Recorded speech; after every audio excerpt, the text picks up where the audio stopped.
gentleman yields back, and the chair now recognizes the gentlelady from Michigan's 6th District for 5 minutes for questions. Thank you, Mr. Chairman. And Mr. Secretary, welcome. We haven't had a chance to really meet. I'm from Michigan, and I'm a car girl. I care deeply about the domestic auto industry. It's been my whole life. But since the Inflation Reduction Act was signed into law, Michigan's led the clean energy manufacturing boom. We've seen over $40 billion in the private investment and more than 25,000 new jobs created, with projections for up to 167,000 clean energy jobs over the next decade. And it's happening right now in retooled EV plants, battery factories, and in rural and underserved communities across my state. But 6 months into this administration, we've already seen $14.2 billion in investments stalled or canceled in Michigan, jeopardizing over 2,600 jobs. This is troubling to me, but these investments aren't just about public spending. They've unlocked historic private capital. Repealing the clean energy tax credits risks nearly $40 billion in Michigan investment alone. And meanwhile, China is watching, and they're more than willing and ready to seize the market share we're giving up. And I'm glad to hear you say you like EVs. And I don't want to ban the internal combustion engine. I think we need both. I'm seasoned, not old enough to remember the 70s when the Japanese beat us. We weren't ready with small cars when gasoline prices went up. Well, here's a reality now. The global market wants EVs. That's a reality. And China is subsidizing the manufacturing of electric vehicles. They're manipulating their currency. They are using slave labor. And EVs have to be part of our product mix.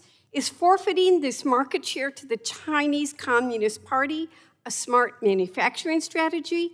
Do we have data that says canceling these investments helps America's competitiveness?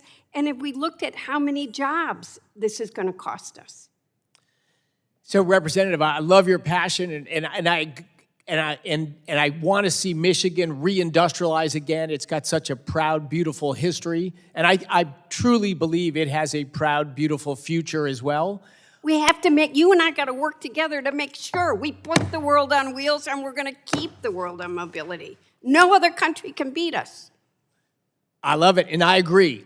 You said a lot of things I agree with 100%. Number one, EVs and internal combustion. We want them both. Consumers are going to decide. And electric vehicles are growing, and they're exciting, and they're going to keep growing, and that's awesome. And Americans should be the best builders of electric vehicles there are, period. And I want that wholeheartedly.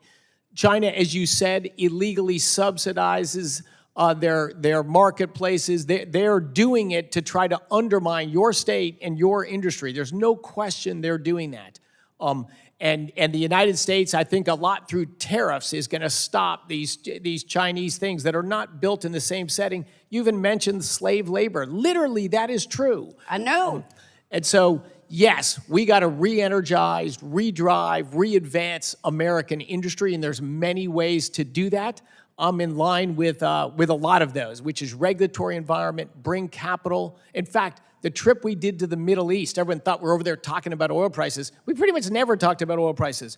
We talked about literally the trillions of dollars that these countries are developing by developing their energy resources that they want to invest in the United States. And what do they want to invest in? They want to invest in energy infrastructure in the United States and manufacturing and industrialization of the United States. There is a ton of private capital that wants to come to our country and do the mission you just passionately went on about. So I will tell you, this administration and myself personally are probably way more aligned with you than you think we are. Well, we're out of time, and I know my chair is going to... we have 45 seconds. I want to invite you to come to Michigan. I want to work with you on EVs. We have to stop giving them a bad name because we can't compete in the global marketplace if people don't know that we here in America are going to build those vehicles and outbuild China. But they're competing with us. Communist China wants to destroy our auto industry, and you and I have to work together to make sure that doesn't happen. Thank you, Mr. Chair, and I'll yield back. The gentlelady yields back.